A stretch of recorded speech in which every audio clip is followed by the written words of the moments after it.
Assalamualaikum warahmatullahi wabarakatuh.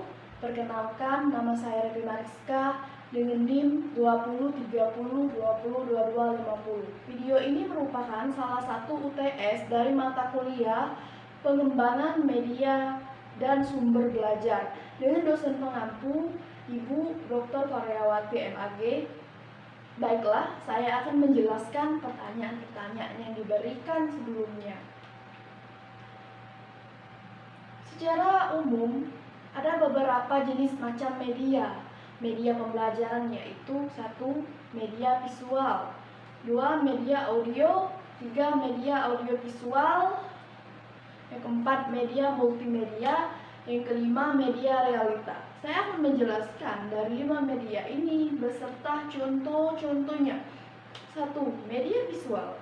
Media visual adalah semua alat peraga yang digunakan dalam proses belajar yang bisa berproses belajar yang bisa dinikmati lewat panca mata. Media visual merupakan salah satu penting dalam proses pembelajaran. Contohnya media visual seperti gambar, bagan, dan segala bentuk media yang dilihat dengan mata. Kemudian 2. Media audio. Media audio adalah proses pembelajaran merupakan salah satu bahan atau media yang mengandung pesan berbentuk audiotif pita suara atau cakram suara yang dapat merangsang pikiran, perasaan, perhatian, kemauan siswa sehingga terjadi proses belajar mengajar. Contohnya adalah media audio antara lain adalah radio, telepon, laboratorium bahasa, dan radio, dan yang lain-lain. Kemudian yang ketiga, media audiovisual adalah proses penyampaian pesan atau informasi dari sumber kepada suatu penerima lebih dengan cara memvisualisasi sekaligus memperdengarkan isi pesan atau informasi kepada penerima dengan melalui media yang menunjang, contohnya film, gambar bersuara, TV, dan laptop.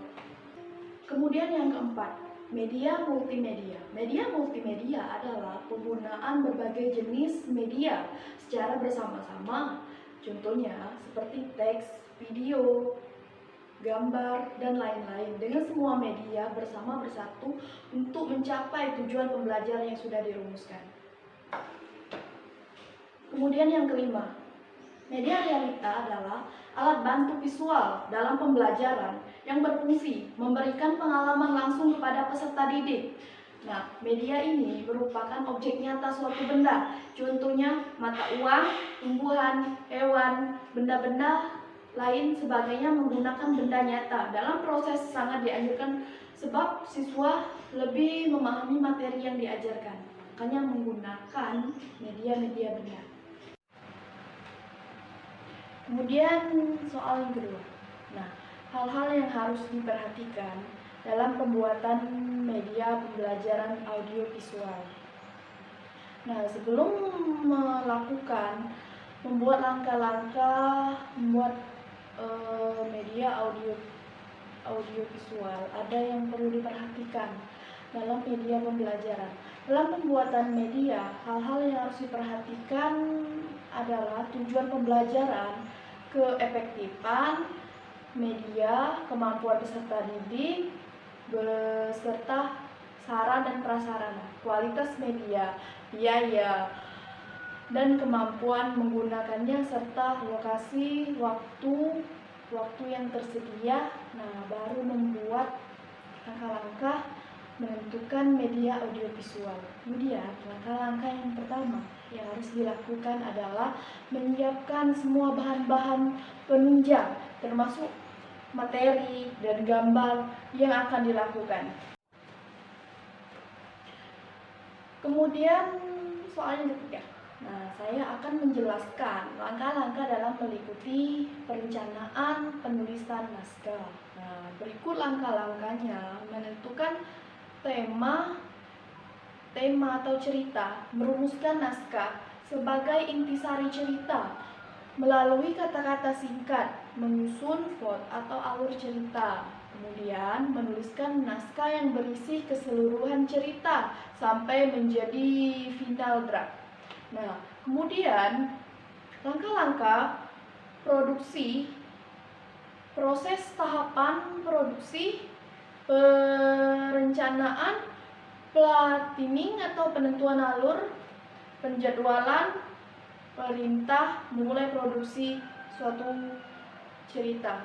Kemudian langkah-langkah evaluasi. Nah, langkah-langkah evaluasi yang perlu dilakukan dalam merencanakan suatu evaluasi yaitu yang pertama menentukan tujuan evaluasi, kemudian merumuskan masalah, menentukan jenis data, menentukan sampel evaluasi, menentukan model evaluasi sesuai dengan tujuan evaluasi, kemudian menentukan alat evaluasi, yang kemudian merencanakan personal evaluasi.